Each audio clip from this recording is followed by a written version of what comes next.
Salut! J'ai découvert une histoire qui parle non pas de quelqu'un ou d'un événement, mais d'un objet. Cet objet, c'est un livre, et un livre si mystérieux qu'il défie toute explication depuis plus de 600 ans. Un manuscrit couvert de symboles étranges, de plantes inconnues et de diagrammes célestes incompréhensibles. Et c'est surtout un livre qui, encore aujourd'hui, n'a pas pu être déchiffré. Ce livre, c'est le manuscrit de Voynich, un mystère qui a rendu fou des générations de linguistes, de scientifiques, de cryptographes, jusqu'à arriver aux oreilles des amateurs de théorie du complot. Mais alors qu'est-ce que ce manuscrit cache vraiment? Est-ce une langue perdue, l'œuvre d'un génie excentrique, ou peut-être quelque chose de bien plus étrange? Vraiment, ce rôle de mec mystérieux, je kiffe. Bref, c'est parti.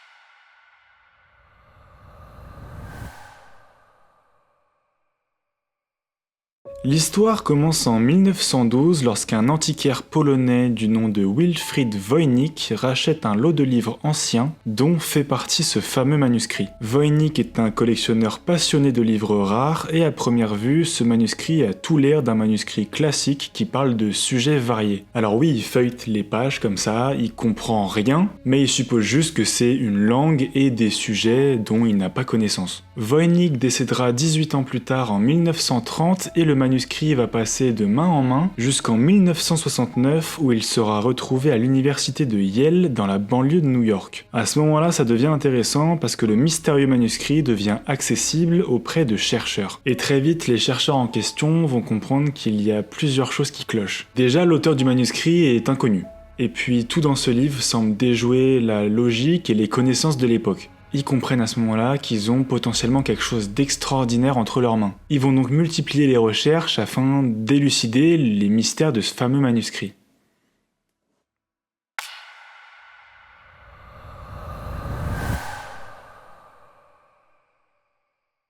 Le manuscrit est constitué de 234 pages en peau de veau, le matériau le plus courant pour des livres anciens. Donc premier indice, le livre est vieux, voire même très vieux. Ils essayent en premier lieu de déchiffrer les mots, sauf que le résultat est clair. Ce n'est ni une langue actuelle, ni une langue très ancienne. C'est tout simplement une langue totalement inconnue. Très vite, les chercheurs comprennent que le livre est divisé en plusieurs sections. La plus grande section du livre concerne la botanique. Près de la moitié des 234 pages du manuscrit sont consacrées à des dessins de plantes. Petit problème, ces plantes ressemblent à aucune espèce connue. Certaines ressemblent vaguement à des plantes réelles, tandis que d'autres semblent complètement inventées, avec des formes exubérantes, des tiges torsadées et des fleurs aux couleurs vives. Les experts en botanique tentent de les identifier, sans succès, ce qui soulève la question de savoir si ces plantes ont déjà existé ou si elles sont seulement le fruit de l'imagination de l'auteur. La deuxième section parle d'astronomie avec des diagrammes astrologiques, des cartes célestes et des symboles zodiacaux. Mais là encore une fois, ça ne ressemble en rien à ce que les chercheurs connaissent. Certaines illustrations ressemblent à des systèmes solaires ou des horloges stellaires, mais la signification reste très incertaine. Si vous êtes passionné de biologie, tant mieux pour vous parce qu'il y a une section qui y est entièrement dédiée. Et c'est peut-être d'ailleurs la plus mystérieuse. Comme dans nos anciens livres de SVT, on y retrouve le corps humain, sauf qu'ici il y a quasiment uniquement des femmes et celles-ci semblent être dans des bassins ou des tubes, souvent connectés par des réseaux complexes de conduits ressemblant à des veines ou des canaux. Les dessins sont si inhabituels que les chercheurs y voient des allusions à des pratiques alchimiques ou même des représentations symboliques de processus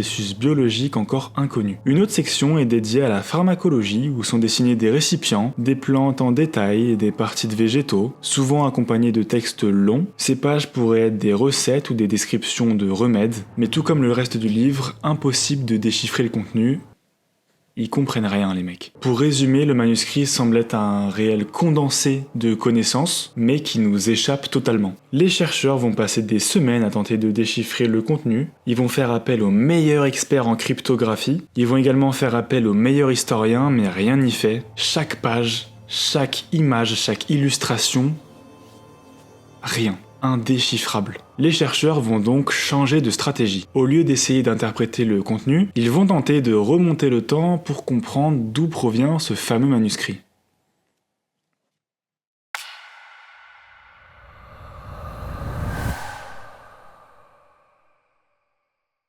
L'université de Yale est en possession du livre grâce au don d'un homme, Hans Krauss, un célèbre marchand de livres rares. Il avait acquis le manuscrit via la succession d'Ethel Voynich, la femme de Wilfrid Voynich. Et si vous avez bien suivi, Wilfrid a trouvé le manuscrit en achetant un lot de livres en 1912. Et à partir de là, tout devient très intéressant. Les chercheurs vont découvrir que Voynich a trouvé le manuscrit dans une collection appartenant à la Villa Mondragon, un collège jésuite près de Rome, qui avait décidé à ce moment-là de vendre une partie de leurs biens pour des raisons financières. On remonte encore un peu le temps, les chercheurs découvrent que le manuscrit a été gardé dans une partie très spécifique de la bibliothèque du collège. La section des archives d'Athanasius Kircher, un des savants les plus importants de l'époque baroque. Problème majeur, Athanasius est mort en 1680. On fait donc un saut immense dans le temps, on passe de 1912 à 1680. Les chercheurs vont se mettre d'accord pour dire que le manuscrit est resté dans cette bibliothèque pendant des siècles, probablement ignoré et non étudié. Athanasius était connu pour ses tentatives de déchiffrer des langues anciennes, comme par exemple les hiéroglyphes égyptiens. Il se serait donc procuré le manuscrit aux alentours de 1666 dans le but de décrypter son contenu. Tout comme les chercheurs de l'université de Yale, ces recherches ne vont aboutir sur absolument rien. Mais alors du coup, comment s'est-il procuré le manuscrit? Il l'a reçu par courrier d'un ami à lui, un certain Jan Marki, un médecin, scientifique et philosophe tchèque. Tout comme Athanasius, Jan était un féru de mystères scientifiques et donc il s'est également procuré le manuscrit dans le but de découvrir les secrets qu'il cachait. Sans succès encore une fois. En revanche, Jan a écrit une lettre avant de mourir. Cette lettre explique simplement que le livre avait été acheté par l'empereur Rodolphe II entre 1576 et 1612. Rodolphe II était l'empereur des Romains de 1576 à sa mort en 1612, donc l'un des hommes les plus puissants de la planète à ce moment-là. Il était un grand donateur dans le domaine des arts et des sciences. On en déduit donc qu'il a acquis le manuscrit non pas dans le but de le déchiffrer, mais simplement pour sa bibliothèque personnelle. La question est de savoir comment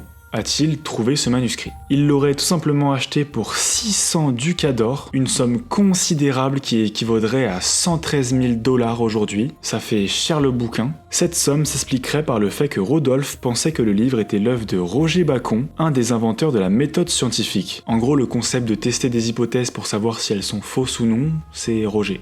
Le mec pèse, quoi.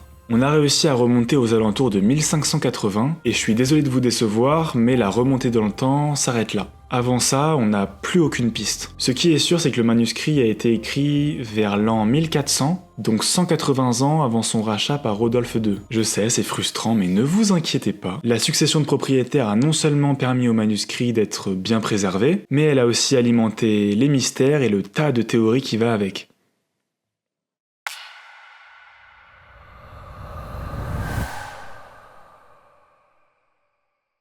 Commençons par les théories les plus réalistes, celles qui se basent sur la science et sur les connaissances linguistiques. L'une des hypothèses les plus persistantes est que le manuscrit de Voynich a été rédigé dans une langue aujourd'hui perdue. Selon cette théorie, il pourrait s'agir d'une langue ancienne ou d'un dialecte disparu, utilisé par un petit groupe de personnes ou une civilisation oubliée. Les partisans de cette idée avancent que le texte pourrait représenter une forme écrite d'une langue qui n'a jamais été documentée, ou qui a disparu avant que des enregistrements modernes puissent être faits. En soi, les lettres du manuscrit semblent suivre des motifs linguistiques cohérents, comme la répartition des mots et la structure syntaxique, ce qui suggère une véritable langue, ce qui pourrait confirmer que la langue du manuscrit a bel et bien existé. Une autre théorie linguistique répandue est que le manuscrit est un cryptogramme, c'est-à-dire un texte codé ou chiffré, conçu pour masquer son contenu. Les cryptographes qui ont étudié le manuscrit ont proposé que le texte pourrait être écrit dans une langue connue, mais chiffré avec un système tellement complexe qu'il reste indéchiffrable. Ça coïncide avec le contexte, parce que les techniques de cryptographie étaient déjà bien développées à l'époque médiévale. Il est donc possible que l'auteur ait eu recours à ce genre de méthode. De plus, la structure du texte avec ses motifs répétitifs et sa régularité confirme la ressemblance à une forme de code. La dernière théorie est tout simplement que le manuscrit a été écrit dans une langue totalement inventée, sans lien avec aucune langue maternelle. Ce langage pourrait avoir été créé par l'auteur pour des raisons artistiques. Si le texte est purement inventé, il est possible qu'il ne contienne aucune information réelle, rendant tout effort de décryptage inutile, ce qui serait quand même un peu drôle en sachant le nombre d'heures que les chercheurs ont passé dessus. Cette théorie ne tient pas trop la route, parce que si l'auteur a pris tout ce temps pour créer une langue, il aurait au moins laissé des indices pour que d'autres la comprennent, ce qui ne semble pas être le cas ici. Passons maintenant aux théories disons fantastiques, et c'est mon moment préféré. Voilà. Certains suggèrent que le manuscrit de Voynich pourrait contenir des messages d'origine extraterrestre. Yes. Selon cette hypothèse, le texte et les illustrations pourraient représenter un langage et des concepts complètement étrangers à notre monde, envoyés par une civilisation avancée pour communiquer avec nous ou pour laisser un message à l'humanité.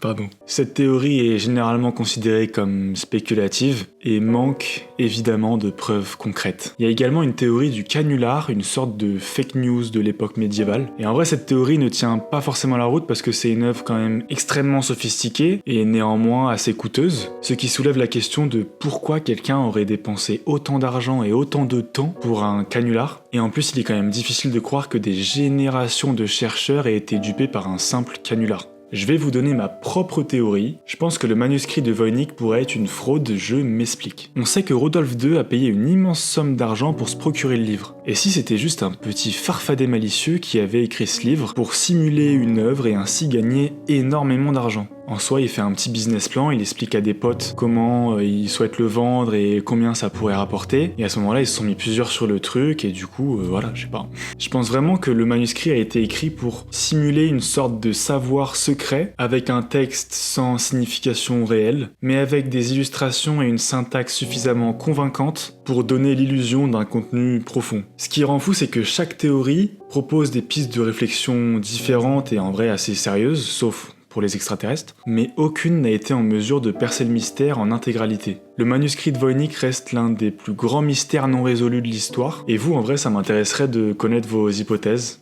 en commentaire. D'ailleurs, si ça vous intéresse, je vous mets le lien du PDF des 200 et quelques pages du manuscrit en description. Allez jeter un œil, en vrai, c'est assez fou. Bisous.